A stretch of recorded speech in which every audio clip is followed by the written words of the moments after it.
Title, Lugar ng mga Aswang sa Pilipinas. Kwentong kababalaghan, ayon sa lumang kwento.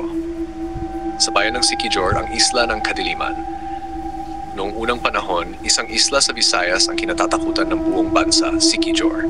Hindi pa man sumisikat ang araw, sinasara ng mga naninirahan sa karatig bayan ang kanilang mga pintuan at bintana. Ayon sa matatanda, sa bawat tapit hapon may mga nilalang na nagsusulputan mula sa gubat ng Isla Bandilaan, mga nilalang na hindi tao, mga aswang.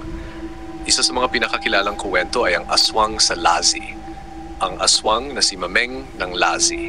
Si Mameng ay isang tahimik na matanda sa bayan ng Lazi, Siquijor. Walang asawa, walang anak at tuwing gabi wala siya sa kanyang bahay. Sabi ng mga bata, siya raw ay may kasamang malaking itim na baboy tuwing kabilugan ng buwan. Pero ang mas kinakatakutan ay ang kanyang amoy. Ayon sa mga matatanda, si Mameng ay may laging dalang amorseko na may langis. Langis ng niyog na binilad sa loob ng 21 araw sa hukay na may puto ng sanggol. Isang gabi ng Semana Santa may batang nawala sa Lazi. Si Neneng, 5 taong gulang, huling nakita malapit sa bakuran ni Mameng. Naghinala ang mga tao. Pero sa takot, walang nangahas na magtanong. Hanggang isang gabi, nakita ng 2 binatang tambay si Mameng sa may likod ng simbahan, kumakain ng parang karne, hilaw, may dugo pa. Kinabukasan, natagpuan ang butot balat ni Neneng sa likod ng bahay ni Mameng. Ngunit nang puntahan ito ng mga tao, wala na siya. Ayon sa isang albularyo, tumakas siya papuntang bundok ng Cantabon at mula noon ay hindi na nakita pa. Mga sikat na lugar ng aswang sa Pilipinas. Ayon sa matatanda, 1. Capiz, kilala bilang Aswang Capital. Sinasabing dito raw nanggaling ang karamihan sa mga aswang. May mga baryo tulad ng Tanza at Tumarao na iniwasan ng mga tao noong dekada 60 at 80 dahil sa mga biglaang pagkawala ng sanggol at buntis. 2. Siquijor. Bukod sa mga mambabarang at manggagamot, sinasabing may mga lahing aswang na hindi umaalis sa isla. Madalas sila sa mga lugar na malapit sa gubat ng Bandilaan. 3. Antique. Lalo na sa bayan ng Tibiao. May kwento ng isang aswang na ginawang alagang baboy ang kanyang asawa para itago ang tunay niyang anyo. 4. Catanduanes, dito raw naninirahan ng isang tribo ng mga aswang na kayang magbalit ng balat. Tinatawag silang sumang ayon sa kwento ng mga Bicolano. 5. Tarlac. Sa isang baryo malapit sa Bundok, Bamban, may kwento ang mga aeta tungkol sa Aminang, isang babaeng aswang na kinakatakutan noong panahon ng mga Kastila. Bakit hindi sila naubos? Sabi ng matatanda, ang pagiging aswang ay minamana.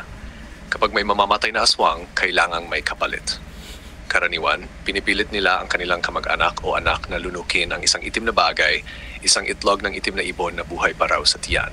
Kung tanggihan, sinusumpa sila habang buhay. Payo ng albularyo sa paglaban sa aswang. Magbaon ng bawang, asin at buntot ng pagi. Kung ikaw ay buntis, huwag lumabas sa gabi lalo na kung kabilugan ng buwan. Umiwas sa mga taong laging tulala, hindi nagsasalita at may kakaibang amoy. Kung may lumilipad na ibon sa bubong na parang umiyak na sanggol, huwag lumabas. Hanggang ngayon, buhay pa rin ang mga kwento. At kung maniniwala ka man o hindi, tandaan tunay na panganib ay nasa dilim at ang mga aswang laging gutom. Mga lumang kwento ng lagim at kababalaghan ayon sa mga matatanda at albularyo ng bayan. Ang aswang sa bundok ng Tibiao, antique noong 1950s, may isang matandang babae sa Tibiao, antique na tinatawag na Lola Sabel. Tahimik, mapagbigay at mahilig magluto ng adobong itik. Ngunit kakaiba siya, kahit tagtuyot, laging may sariwang karne sa kanyang kusina. Isang araw may nawawalang bata sa kanilang baryo, pinaginalaan ng mga pulubi at dayo. Pero isang gabi may batang lalaki na gumapang pauwi, sugatan at nanginginig. Ayon sa kanya, nakita raw niya si Lola Sabel sa loob ng kuweba ng bundok, nakabitin sa kisame at humihigop ng dugo mula sa katawan ng nawawalang bata. Kinabukasan, pinuntahan ng mga lalaki ang bundok pero wala silang nakita kundi sunog na abo, isang itim na damit at isang palayok na may itlog na walang balat sa loob. Sabi ng albularyo, walang ordinaryong tao ang may ganito. Aswang siya. Ang aswang na lalaki sa Catanduanes. Sa Barangay Viga, Catanduanes, may isang lalaki noon na kilala bilang Mang Berto, manggagamot ng hayop. Ngunit gabi-gabi sinasabing may isang malaking paniki na lumilipad at dumadapo sa mga bubong ng buntis. Ang mga sanggol nilalagnat kinabukasan at minsan wala ng buhay. May isang matapang na lalaking albularyo si Ka Eliong na sumubok hulihin ito. Naglatag siya ng langis ng niyog at abo sa bubong ng isang buntis. At bago maghating gabi may tumapik sa bubong. Saktong paakit si Ka Elyong at bumulaga sa kanya ang isang nilalang, tawang anyo pero may pakpak at pulang mata.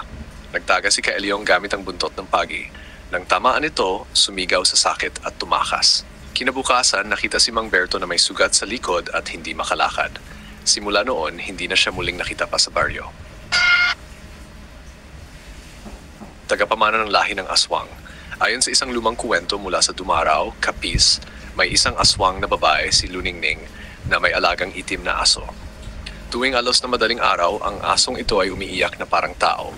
At tuwing ito ay tumatahol, may mamamatay sa kanilang baryo.